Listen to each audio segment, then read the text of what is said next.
a Happy Cloud audio tool. A man getting bit by an alligator and he screams. Ow! No, not an owl. The first one you did up here was much better.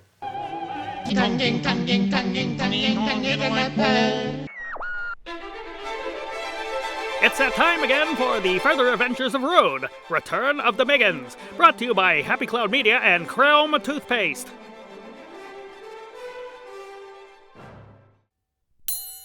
Chapter 17, The Unkillibles and the Army. As the sun rose over the Vernica, Castle Cybil's color wasn't quite slate, but it was far from sand in complexion. It was clearly annoyed by the platoon of raggedy soldiers gathered in a loose trapezoid just beyond the reach of its drawbridge. For his part, Rune didn't blame it, and braced himself, wondering if today would be the day he finally witnessed one of his home's legendary outbursts. But no violence erupted from his real estate. As he passed beneath the portcullis, he commended it for keeping its knee together. Squinting in the early morning light, still disappointed at his lack of hangover, he held a paw over his eyes and surveyed the general assembly of vaguely armed warriors before him. The Gax appeared at his side, balancing on one claw, a clipboard in his other. "Sorry-looking lot, boss," said the Gax, out of the corner of his mouth, around an up-jutting fang. Rune stifled a yawn. The Gax thrust a mug of hot coffee into his paws. The Gax was an excellent Batman, and always had been. "What were you expecting?" "Well, some form of the word, soldier." Cracking his neck, Rune gave the clot before him a quick survey. Males and females of varying species, mostly farmers or former tradesmen from Rome or the surrounding countryside. Literally, whomever the Church of BNS persuaded to taking up arms for the glory of Blurg and Snee. Possibly a good many psychopathic obsequients as well. Zealots, lunatics, peasants. In short, the usual, at least as far as Rune was concerned. "I'm afraid I must concur, dear chief," said Dusty, dressed in his crisp pressed trousers and flight jacket, perfectly conditioned forelock a swoop. "Looking at this ragtag bunch does my heart proud, but their discipline as far as uniform could use a bit of the old spit and polish, if I do say so." "Don't say so," said Rune. "You and the Gax flew in the United Thessalian Aero Corps, the best funded outfit in the whole land. Scarlet and I were down the trenches with the peasants and the conscripted criminals." "Well," said Scarlet, looking uncomfortable, "I did a little bit of both, flying Valkyrie missions out of Holt, protecting the service dirigibles. Well funded in the air, then hard-scrabbled in the mud and blood. That's my point." Looking over the bedraggled assembly of beings in and out of armor, some in the colors of Snee, some in Blurg, some without colors at all, but most with nifty, barely used pikes. Many yawned in the early daylight. Most looked bewildered by circumstances, mentally retracing the choices made to get them there. It was for those faces that Rune found himself feeling something surprising: pity. Rune and his compatriots were veterans of the two global wars and uncountable campaigns of violence and thuggery. They'd been thieves and cut purses, assassins and mercenaries, sometimes for hire, sometimes for fun. They told themselves, often and loudly, that they were on the side of the people. Anarchists, rogues, punks, nonconformists, unconformists, anti-establishment types. These were their badges of honor, but who, in the end, had they been really fighting for? During the wars, perhaps it was true that they were fighting for that nebulous cause, the people. Rune and the others had been on the ground and in the air, fighting against seas of oppressive governmental armies, with their backs covered by hardy peasants and commoners and middle-class white-collar office workers. The people. Well, there before him was an army comprised entirely of the people. He couldn't see a professional soldier among them. As suspected, these were parishioners, the true believers ready to give their lives for Blurg, or Snee, or whatever reason vaguely given. The High Church of Snee, the Reformed Church of Blurg, whatever this divine union of BNS was going to be, Rune saw little difference between them and the Gesseretti of High Dudgeon, or even the countless legions of Cygnus's Redcaps. Their followers were ready and willing and able to die for whatever they were told they believed. The best fodder lacked critical thinking, which is why Rune preferred to work alone. Seeing the priests approach, Rune quickly pulled the others into a huddle. "What are we doing here? Specifically, why are we leading an army of untested tithers into a suicide mission on the behalf of religion?" "The money, mostly," said Scarlet. Rune leveled a finger at her, and even Dusty did the unthinkable. He looked at her askance. "Stop it," said Rune. "What aren't you telling me?" Scarlet cast a guilty glance at Dusty, and his less than usually vacant expression urged her on. "Okay," she sighed. "If there's even a slightest chance a necromancer is holed up in Balls Deep." "Terrible choice of phrase," said the Gax. Rune kicked him to be quiet. "If there is a remote possibility," Scarlet continued, "then, as an agent of the Sorn Gazir, I have to stop it." "Oh, for the love of," said Rune. "You're still with that balancing act?" She glared at him. "And you're still ringing the division bell!" Once upon a time, the Chaos Guild was a singular commission. Factions within split to form the Impartial Order of the Sorn Gazir, a renewal of the extremely ancient sect that favored balance, and the Obscurance Front, which preferred chaos in the more general sense. Mostly, the two groups weaseled into the affairs of others in an attempt to justify their own mission statement. On paper, the Sorn Gazir was beneficial, where the Obscurance Front was measurably less so. "Okay, fine," said Rune, waving his hand as if to erase the argument from the invisible chalkboard before them. "But we're still going to get a lot of people killed." "Blurging snee," he said, waving at the assembly.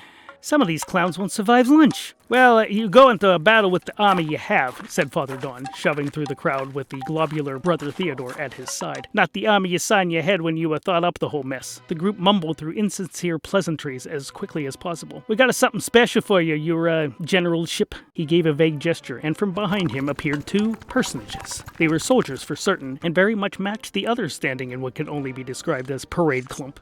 Both humanish, the one on the left was short, clad in the blue and gold uniform of the Blurg servant, and looked more like a scoutmaster than a soldier. The one on his right was tall and thin and buck-toothed, with an expression like a deflated balloon, clad in the crimson and navy of the Snevian. They wore no armor beyond mismatched helmets, against which they accidentally and frequently banged their pikes. "You shouldn't have," said Rune. "Introduce yourself, fellas," said Father Dawn. The shorter Blurg servant snapped into more or less full attention. "Enter Private Bluebottle, with both boots on!" Taking up his cue, the second said, in a voice like a coughing tuba, "I am the famous Eccles. No rank nor serial number due to personal reasons." Upon which the first interjected, "I am, of course, a Blurg servant, and not, may I add, one of the lowly Snevians." "I don't care," said Rune. But the famous Eccles rejoined, "And as a loyal and renowned Snevian, I take great offense to that remark and wish it to be entered into and then stricken from the record." "What record?" "The famous Eccles' greatest hits on 8-track and vinyl, void where prohibited." "Hate it," said Bluebottle, "and it echoes in my nightmares. We use B-side to clear bats from the attic." "Bluebottle, you swine."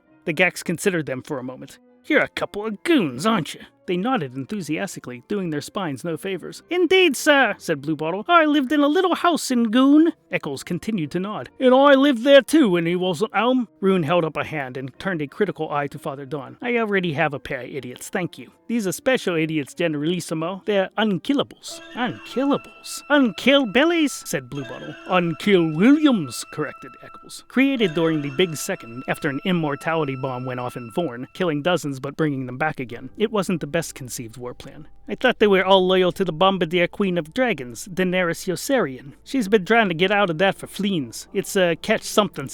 "'Tis true, sir," said Bluebottle. "'Twas where our loyalties lie." "Lie?" "Leaned," sneered Bluebottle. Rune remained skeptical. "She's well past Vorn, and I heard she'd recently sided with the Primazons. What are you doing here?" "We was dropped off, sir." "She let you ride one of her dragons?" "In a matter of speaking, we was like passengers." "After being previously—" "Eaten, sir." "Ah, dropped off." "That is the dirty deed indeed." "Deposited we was." Nobody said anything for a long time. "Looks sad they're pretty useful," said Father Dawn. "I mean, the name is a little misleading. They can be killed after all." "Deaded. Though never Eccles, of course. Eccles is never deaded." "Come off it, Bluebottle. I get deaded immediately after you," said Eccles. "You just never notice because of how you're always deaded first." "Pop back to life, do they?" "We get better." "Most times we're mostly deaded." "Ready a cannon," said Rune. "I want to see how this works." "I wouldn't use a cannon, General. They get it everywhere. We blew up a few months back. On that day, there was a bit of Bluebottle in all of us." "And on all of us." Get me 2,000 more and we'd be unbearable." "I think you meant unbeatable." "I meant what I said." At the solemn hour of 10:30, Rune, Dusty, Scarlet, and the Gax stood as the ramshackle noble and loyal army of BNS assembled before them. Sergeant R.C. Swill, under the command of Holy Major Asol, read the roll call. "Strood Kent! Yeah. Praise God, Barebone! Yeah. Artemisia Mimblepuck! Yeah. One too many Goldstone! Yeah. Buena Vista Scuffle! Present. Leicester Railway! There. Fight the good fight, Miffenberg! He's sick, sir. Icewell Gleam! Here. Morris Moss! Yeah. Friendless Baxter! Yeah. Die not Smythe! Yeah. Die well, Smythe! No relation, Sergeant. Shot it! Sergeant Swill cast a wary eye across the bedraggled troops. Continuing! Wrath of Matilda Sniffle! Yeah. Thankful Gumps! Cessation Twee, Junior, Senior, Deliverance 6 Mooly, Ethel Pet Snore, Experience Q Utter Gopher, Kill Sin Pimple, Hazeltina Rumbottom, Holly Branch Horse Hockey, Godsend Smuff, Counterfeit Shemp, Isophamia Glee, Questiva Noonish, Sneezing Wibblestocking, Morningwood Zither, Yolanda Squat Pump, Strangely Morrison. At this point, Rune and Scarlet stood vibrating, their faces contorted, holding in giggles. The sergeant paid them no attention. You lolly a lockspit!